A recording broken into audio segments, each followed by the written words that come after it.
Now, I know there's a bunch of YouTube simps out there, even in the gun community, a bunch of YouTube simps out there that will tell you that YouTube isn't against guns. They're lying to you. YouTube hates the fact that people like me are on YouTube, and they hate the fact that people like you, people who just tune into view, are able to use their platform to look up gun content. Hello, everybody. Welcome back to the channel. So, I teased the other day in my live stream the other night that I was going to be making this video, and as you can see from the title, is that YouTube is the biggest threat to the Second Amendment, and I will lay out my case for that. And I truly hope that if any of it makes sense to you guys out there, whether you're a creator or a viewer, that you share this, that you also join in making this message very loud on your own channels as well. So YouTube is, in my opinion, in fact, right, is what I would say, the biggest threat to the Second Amendment.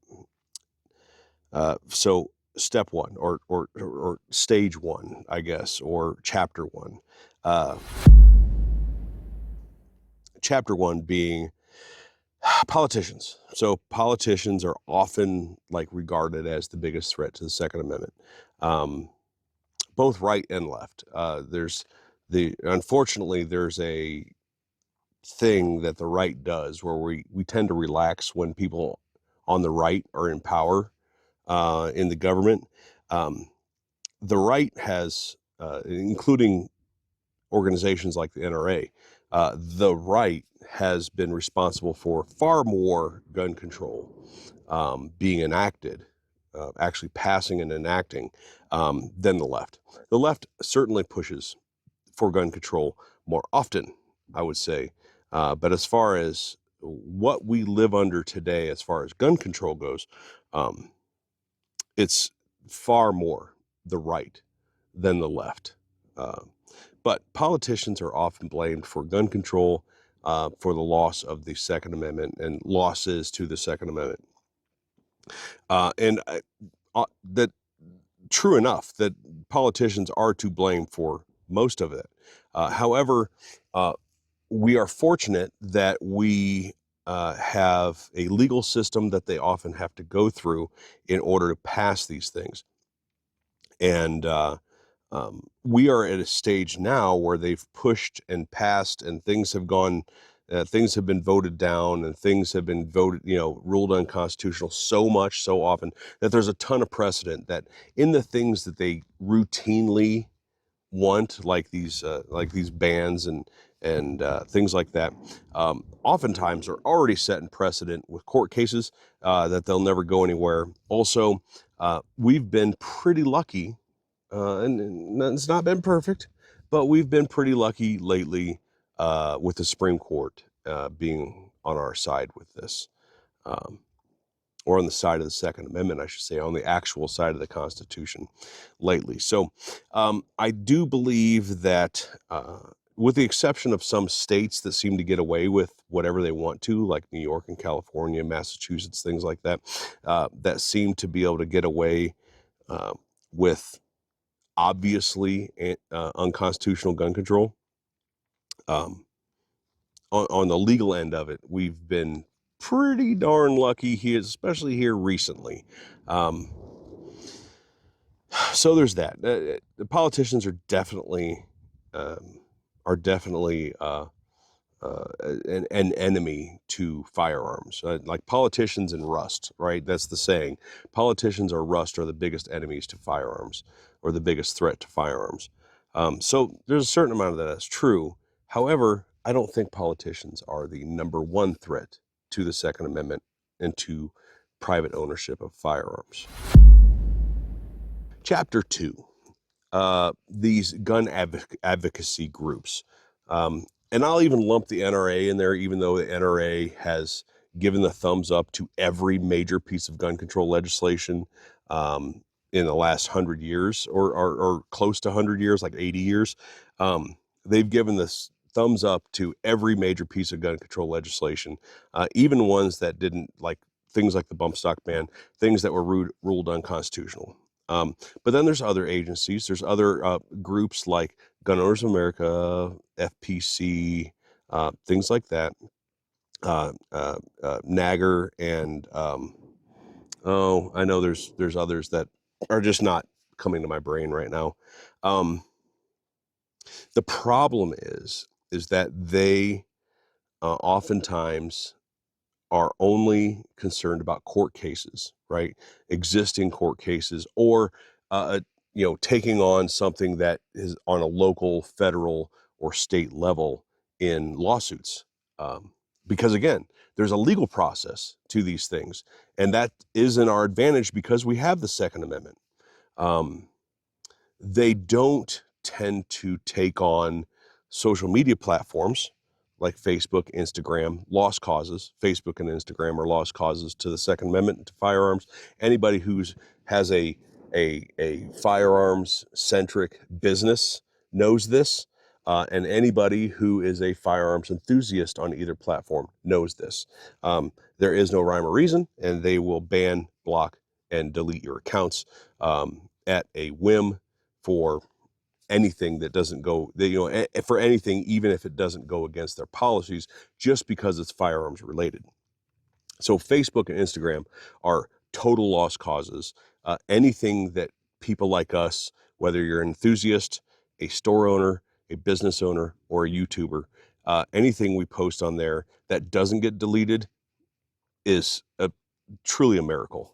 The GOAs and the FPCs and so on, they don't go after Second Amendment Foundation. That was another one that I was thinking of. They don't go after the social media companies for doing these things. Maybe it's because there's not legal precedent yet. I'm not sure. I'm not going to pretend that I'm a lawyer or that I know how that would even look. But I do know that they don't go after these platforms. So yeah, I mean, again, we have a legal structure.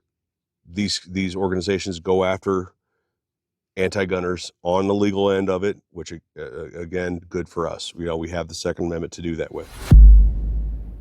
Chapter 3, YouTube. YouTube, it is my opinion that I can objectively say that YouTube is the biggest threat to the Second Amendment. Why do I say that? I say that because print media is all but dead, right? Print media is all but dead. And as far as like TVs, basic cable, like people don't really have, I know they do have cable, but like cable isn't as big of a thing as like streaming services anymore, like Roku and things like that. Firearms content hasn't been legal in a commercial like that for years now. So we can't get exposure. And when I say exposure, I don't mean on the YouTube side, like a video like my videos. It's not the exposure I'm talking about. I'm talking about the exposure of safe gun ownership, what's coming out, what's being brought to the industry, and sales through things like television type commercials. Haven't been able to do that for a long time. And this leaves us with digital media. This leaves us with social media, digital media, our own websites, those sort of things. And Google is the biggest boy on the block when it comes to digital media. They are the second highest search platform on the internet, next to Google. And Google owns them. And then what's it called? Alphabet Company or something owns Google. But Google owns YouTube. And so really you could say that Google or YouTube is the largest search platform on the internet. What happens when you can't search gun content anymore? What happens when pro 2A voices are silenced because print media is dead, You can't be on TV and talk about it. And the last bastion of free speech being social media, and can make the arguments about platform versus publisher and things like that, right? Those arguments can be made. But the last bastion of free speech being social media, when they no longer allow pro 2A advocates, they no longer allow firearms companies to advertise or to even show their products. They no longer allow gun reviewers to tell you, people like me, to tell you my experiences with a firearm or a product. What happens when that's no longer allowed? Well, the Second Amendment dies. The Second Amendment completely dies. There's no more advocacy. There's no more sharing and spreading of information because it's no longer allowed. Now, I know there's a bunch of YouTube simps out there, even in the gun community, a bunch of YouTube simps out there that will tell you that YouTube isn't against guns. They're lying to you. They're either lying to you willfully because they have a tie to YouTube, or they're lying to you unknowingly because they believe a thing they've been told either by YouTube or by somebody else or whatever. But they're lying to you. YouTube hates the fact that people like me are on YouTube, and they hate the fact that people like you, people who just tune into view, are able to use their platform to look up gun content. And this brings up like the question of, well, why don't they just ban all gun channels all at once? Just boom, no more guns ever at all, period.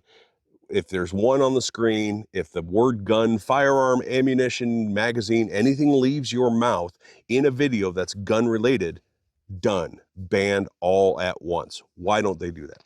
If they hate guns as much as Matt is saying, why don't they do that? Because they've trapped themselves. They've trapped themselves in a corner where they allowed gun content for so long, for so many years now, that if they just blanket ban, right? It would have been easier for them to do it a decade ago, 15 years ago, when YouTube was still small, when gun content was still really new on YouTube. They could have gotten away with it back then. They can't get away with it now. Because if they just blanket ban all gun content, all Second Amendment advocacy content, if they blanket ban all of that, it will spark lawsuits. It will spark court cases. I don't care about the publisher platform thing. That will be part of it. It will spark lawsuits. It will spark suing them. It will spark court cases.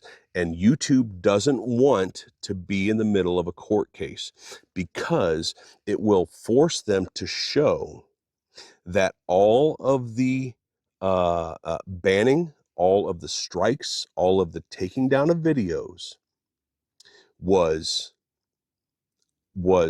fair, was them fairly executing their guidelines, that it was them fairly executing their rules, and they don't. And it's while I'm sure other content creators have had bad experiences with YouTube unfairly or incorrectly punishing them with the excuse of guidelines violations, it is very strongly to one side in the guns, in on the gun side. Now, people will say, you will hear tech people, you will hear people that have an interest in YouTube. You will hear people even within the gun community that have ties to YouTube say that they don't shadow ban, that YouTube doesn't unfairly apply rules and things like that. You will hear like even the CEO or the head of YouTube, whatever that guy's name, I can't remember it off the top of my head, say things like, sure, our AI sometimes makes mistakes and things like that. Well, at the rate, if it's mistakes, at the rate that your AI and your sensors make mistakes, then It's a failure on YouTube's part. YouTube needs to fix that in order to prove me wrong. And I'll give some examples of this. Some of them are going to be me. Some of them are going to be some other people that I know in GunTube and in the industry. Just the other day, maybe 2 weeks ago now or something like that, the Gun Collective, I think he either got a strike or got a video taken down. Why? Not for an actual guidelines violation, but they use blanket terms like promoting the sales of firearms when clearly you're not. You can show them evidence that you're not. They won't listen. Nope, we stuck by our rule. A lady that I follow on Instagram, it's Gunny. It's either Gunny Gal or Gunny Gal with some numbers or something like that. But either way, Gunny Gal had a video, got a strike or taken down because they said she was handling a firearm in a live stream, but it was a pre-recorded video. And this is common. This is a daily occurrence within the gun industry on YouTube, that these blanket statements are made by YouTube that aren't verifiable. They can't back up the evidence of what they're saying, but they don't care. They don't care that they're wrong. They won't admit that they're wrong. And when you can, on the odd chance, win against them, this happened to me, they then will retaliate against your channel and they will start shadow banning your videos. I won a couple strike cases against them by some odd chance. The very next video after those rulings, the very next video, I lost 80% of my views. The very next video of that, I lost 80% of my views from what I normally get. Next video, next video, next video. I lost 70 to 80% of the views. What does YouTube say? YouTube says, well, your audience may have changed their likes and dislikes. Really? 60,000 subscribers change their likes overnight? That's the excuse you're going with? Is that people who've been watching my channel and know what to expect from my channel for years, they just happen to line up with me winning a strike case against YouTube, they suddenly stopped watching? Or YouTube got pissed and shadow banned my videos? One of the two makes sense. And it's not the one, it's not the excuse that they gave. I made a video about this gun right here. This is the XTAR EP9. I made a video about this, a standard review video. And then I deleted it before it got published public because I realized I had made a editing mistake. When I turn my camera on, there's going to be 10 seconds to maybe even a minute before I start talking. And I forgot to edit one of those pieces out. Where you see cuts in the video. I forgot to edit one of those pieces out. So I deleted the video, edited the what I had, and re-uploaded the exact same video without that like 15 seconds of silence. 2 weeks later, they gave me a strike. Not for the video that I published, but for the video that I deleted weeks prior. They said that I was promoting the sale of firearms. This firearm, said I was promoting the sale. They actually gave me a timestamp for that video. It was 2 minutes and 15 seconds. I remember it very, very clearly. What was I doing at 2 minutes and 15 seconds? I was telling you, the people out there, about the gun. I was saying that it's polymer made, and chambered 9mm. Either of which is not against the guidelines.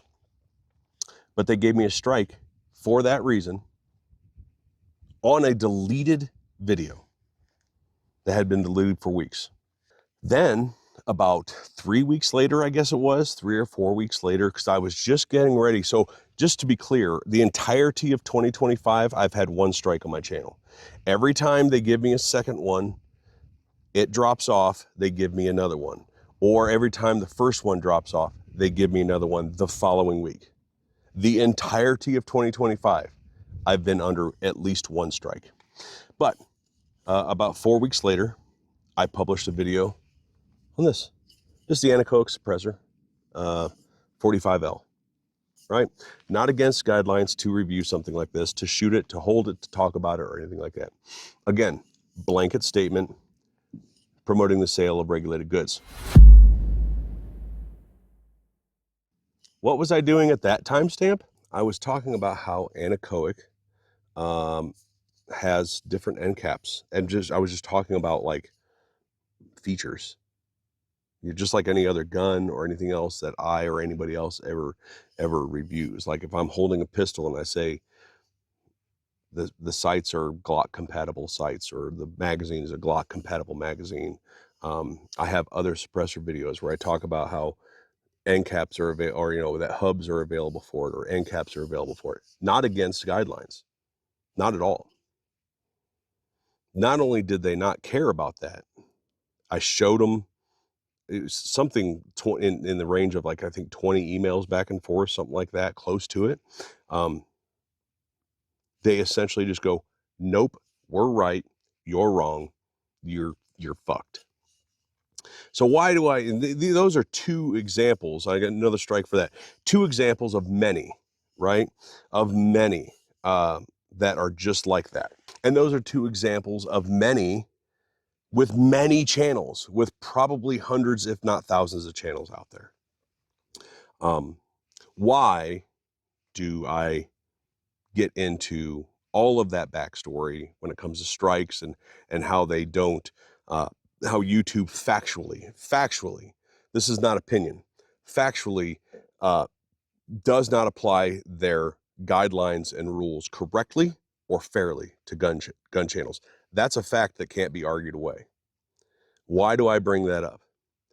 Because this is the last platform. This is the last ability that gun content has to make it to the general public. YouTube knows that. YouTube knows that. And what they're doing is they're making it so hard, so expensive, and so miserable to make videos for you people that channels just go, fuck it, I'm done. Channels either get either they get strike, and their channel gets deleted one at a time, or they make it so people, an attrition thing. So it really is an attrition thing. They make it so people just get so bogged down. So creators get so bogged down and so deflated that they just stop making videos. They just give up. And I'll be honest with you, I'm one of them. I'm right there. I'm very close. Not because I don't enjoy making videos, but when a channel with nearly 60,000 subscribers gets 200 or 300 views on a video, I make videos for you. I don't make videos for me. I enjoy doing it, but I already know what I know about the gun. I don't need to make a video about it. I make videos because I enjoy doing it, and I enjoy the relationships that I've built. I enjoy the people that I've met, and I enjoy talking to you guys. But if YouTube isn't going to allow my videos to be seen and other creators' videos to be seen, this is Jonathan at Tactical Toolbox. He just posted something on Instagram a couple days ago where he's had like an 80% drop in views as well. So it's absolutely happening. It's absolutely happening. And it's not because you changed what kind of content you like to see. It's not because you don't want to see the channel that you subscribe to. It's because YouTube doesn't let you know that we posted videos. It's because YouTube won't show you or the general public our videos. And YouTube is the last big platform that Second Amendment advocacy, that gun content, what's coming up in the industry, things like that, is the last platform out there that has any kind of reach to be able to do this on.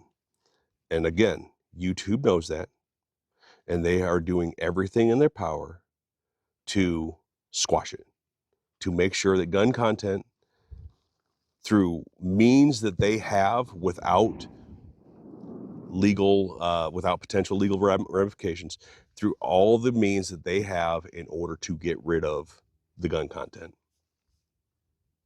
I don't care what anybody else on YouTube tells you. I don't care what any YouTube simp out there tells you, that's even in the gun industry, in the gun world. YouTube hates that you might watch this video. YouTube hates that you saw my last review. YouTube hates that you saw John Patton's video that got taken down, or the video before that, or the video after that. YouTube hates that you saw Jonathan's video, Tactical Toolbox. YouTube hates that you saw his videos. They hate it. And right about now is when people say, well, go to Rumble. Well, I mean, that's okay. Using all the resources that we have is great, but Rumble's not a viable platform for what I'm talking about. They aren't. They may become that in years to come. I've been on Rumble for a long time now. My videos are over there on Rumble. They just don't have the reach. It's a bubble right now. It's just a bubble of people, a small bubble of people that all sort of think alike, right? Because whenever these free speech platforms prop up, it's a place for the right to go, because it's always the right that has their free speech taken from them, or or at least it's always the right that is being censored. Facebook has admitted to it, or Meta has admitted to it, and YouTube has admitted to the left-wing government of Joe Biden, the left-wing government of Barack Obama, both told, basically, essentially forced the social media platforms to censor the right. And Meta and YouTube has admitted to it and admitted to doing it. These are things they can't just take away. They can't make those admissions just disappear. Now, what can we do about it? This is chapter 4. What can we do about it? I would say, first and foremost, make this video. Tell people about the problems you're having on your channel. Tell people about the inconsistent, unfair, and objectively wrong ways that YouTube is applying their guidelines and their censorship. That you can prove, and I've done it multiple times, I can prove that YouTube has been wrong more often than not. I've messed up, don't get me wrong. There's been some strikes that it's like, shit, okay, I didn't know that rule existed, or I slipped up somewhere, right? One of them being I posted a link to a gun manufacturer in my description. They gave me a strike for it, because you're not allowed to post any links to direct gun sales on YouTube. I screwed up. I'll own that one. But to make it known, get the information out there for a few reasons. Get the screenshots, get the video, the screen recordings, get all this stuff out there to the people, because on your channels and on your social media, because if this does become a legal battle against YouTube, it can all be used against them. It can, if it goes deep enough, it can all be used against them. This plethora of evidence that YouTube is using, or that is unfairly going after gun channels. It can all be used against them. So get it out there. We need to be, us, the small channels, right? Under 100,000 subscribers. We need to all, whether you're 1,000 subscribers or 90,000 subscribers, we all need to be the loudest voices against YouTube's censorship. The big channels don't care about you. Your 5,000 subscribers, your 10,000 subscribers, your 60,000 subscribers. The big channels don't give a shit until it starts affecting them, right? Until it starts affecting them or their little bubble of cool kids club. They don't care, right? They don't care. Your videos getting deleted, your strikes do nothing that hurts their income. So we can't count on them. They've shown that multiple times. But there's far more of us that are smaller channels than there are of the big channels. And if we make a big enough stink about it, possibly Possibly, it's something within our power to do something. Possibly, something could change. Possibly, it gets the attention of some of these gun owner activists or advocacy groups, that they start paying attention and they start going after YouTube, Facebook, Meta, Instagram, right? They start putting the pressure on. If enough of us, if you believe in nothing else with this country, that the people have a voice, the very fucking basics of the First Amendment, if you believe in that at all, it hurts you none to be loud about this. And I certainly hope that you do this thing that's within your power. You may not have a lot of money to donate or to do lifetime memberships to these gun owner advocacy groups. You may not have a lot of money or the spare money to do that, right? You may not have the time off work to go to some of these Second Amendment rallies at state houses. You may not be able to do that, but this, you all have a social media account. This is something you can do. It's free for you to share this video and anybody else that makes a video like this. It's free. It's free to share that person's post that you follow on Instagram or Facebook or YouTube. It's free to share that post where they're talking about being given a strike again, because YouTube is the biggest threat to the Second Amendment.